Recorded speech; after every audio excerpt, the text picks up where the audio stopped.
Halo, assalamualaikum warahmatullahi wabarakatuh. Nah, berikut ini adalah tip bagaimana kita memilih biji durian ya yang akan kita jadikan bibit atau akan kita semaikan. Nah, ini adalah durian lokal ya, berasal dari berbagai jenis mungkin ya, karena lokal sehingga tidak teridentifikasi asal usulnya. Nah, kalau durian-durian yang biasanya kulitnya kuning seperti ini ya, itu biasanya buahnya itu berwarna kuning dan cenderung tebal dan cenderung lebih manis ya ketimbang durian yang mempunyai kulit warna hijau. Kulit luarnya hijau tuh biasanya daging buahnya itu agak putih ya, aromanya juga kurang. Nah, kali ini saya akan bagikan bagaimana caranya kita menyemaikan biji durian tersebut, karena ini adalah durian yang berasal dari pasar ya, sehingga pohon induknya tidak teridentifikasi, kualitasnya juga tidak kita ketahui. Makanya untuk durian-durian yang kita ambil dari pasar itu bisa kita semaikan, dan itu nanti akan kita jadikan bahan untuk oklasi ya, atau untuk bahan sambung pucuk, sehingga untuk jenis lokal itu kita gunakan sebagai pohon bawahnya.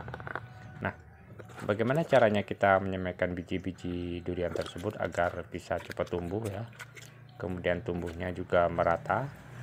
Di samping itu juga nanti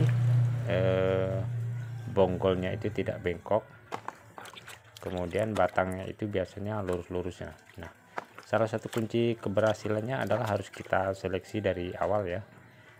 Dari masih dalam bentuk biji seperti ini itu harus sudah kita seleksi,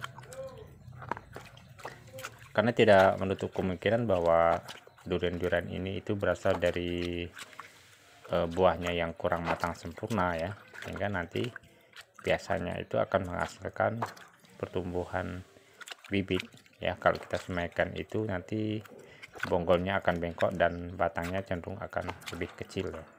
Ini kurang bagus untuk kita jadikan pohon bawahan.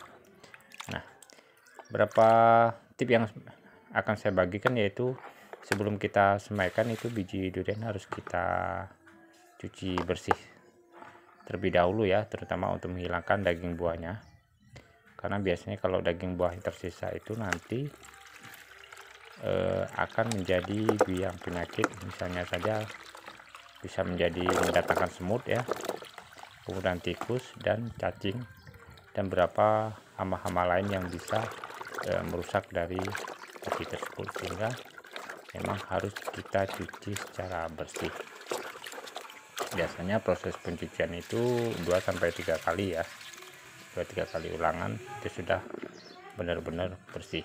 Nah, ini ya, ini tidak bisa sebersih mungkin ya, tapi ini sudah cukup lumayan bersih.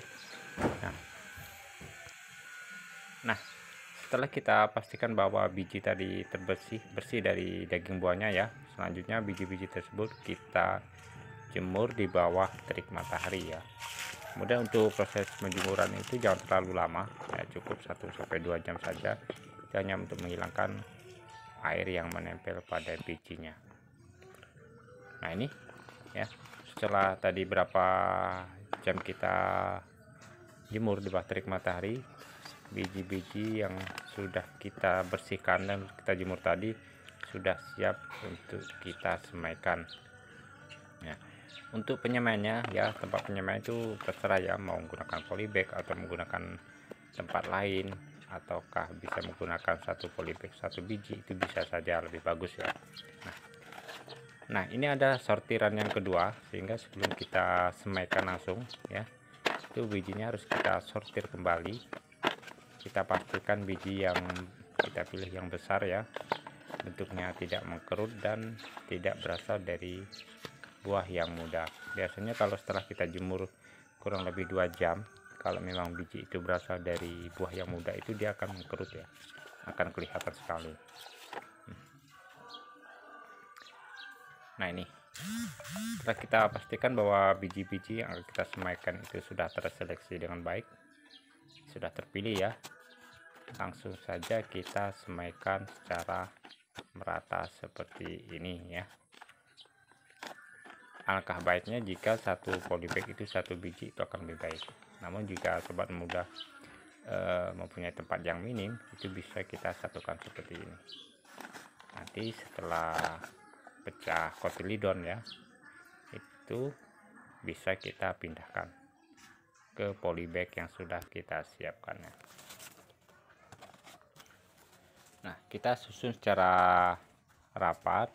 Selanjutnya itu bagian atasnya itu kita tutup ya, bisa menggunakan sersah sampah maupun menggunakan